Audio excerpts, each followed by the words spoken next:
Hello everyone, it's Sandra, and this is now day 16 of our magnolia leaf challenge with Peggy Helbling's Garden What You've Got. It's 12 days since I last fed this bin and gave the bin my second secret weapon, which is more worms from Gilligan. I've actually done that several times, so there should be a lot of worms in here. All right, so let's just turn over the feeding zone and see what we find. For the leaves, they are moist, which is good. This is one of our old leaves, covered in castings. It's got a pill bug on it. All right, it's probably a little bit less crunchy than it was before. Let's look at the green leaves and see what's going on there. So one of the green leaves has, I thought it was one of the brown leaves. It has definitely darkened on the underside. It's discolored, so maybe the bin juices are soaking into these magnolia leaves. Otherwise, I can still see the waxiness, the glossiness on the upper side of the leaf, but not the lower side. Leaves transpire, which most people think is breathing, through the underside of their leaves. And so that's obviously a good place for the incursion of the bin juices. And look at the rip there. Remember in my first video I said the pill bugs are going to have to eat it from the edges in. So that's definitely a tear. I probably did it. That's obviously too big for a pill bug to take a chomp. And these castings are borderline muddy underneath here. I've got a big worm population in here, so probably castings accumulating faster than normal in this bin. Probably added, I don't want to venture a guess how many worms I've added from Gilligan. It's been at least 3 separate containers that I've collected worms in.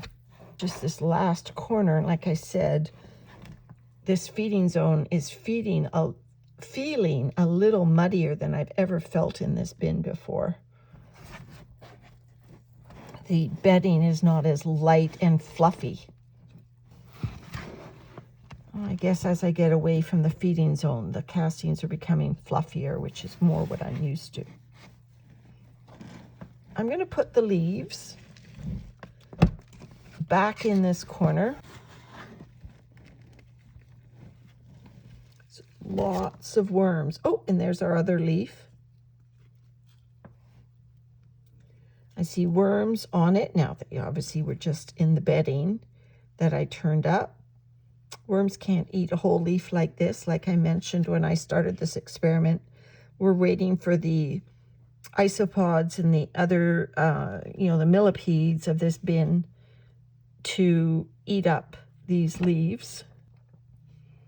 When insects with chewing capabilities get into these, then, what they excrete out, the worms, the microbes, and thus the worms will be able to take care of the rest.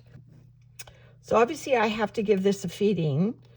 And so today I've got another secret weapon to take care of these magnolia leaves. So actually I'm just going to lift them up and put my secret weapon right down onto the floor of the bin. I sifted wood chips late last year, and I sat them semi-damp in a sealed or certainly a bucket that was out of the elements for the winter. And now I've got these, aging wood chips, if you like. And so they are going to be rich in microbes. And so right on top of the leaves, again, I'm going to give my food. This food is regular food scraps, but it also has prawn shells in it. Those are the little white flecks there. instead of grinding them up in my coffee grinder, because I proved that prawn shells can be eaten swiftly by worm bins. I'll put a link to that in the description. The video I did of Cinderella taking care of prawn shells in like 3 weeks. I now, either will throw them in whole, or like I am doing right now, I will throw them in my food processor if I'm pulsing up food scraps, and it will take care of it. Now, this bin has a lot more worms in it, hence the bigger feeding. It's probably about a 30% more food than I would normally feed this bin. It's just a bit of polyester from the old shorts. All right, worms. There they go. There's a lot of them in here.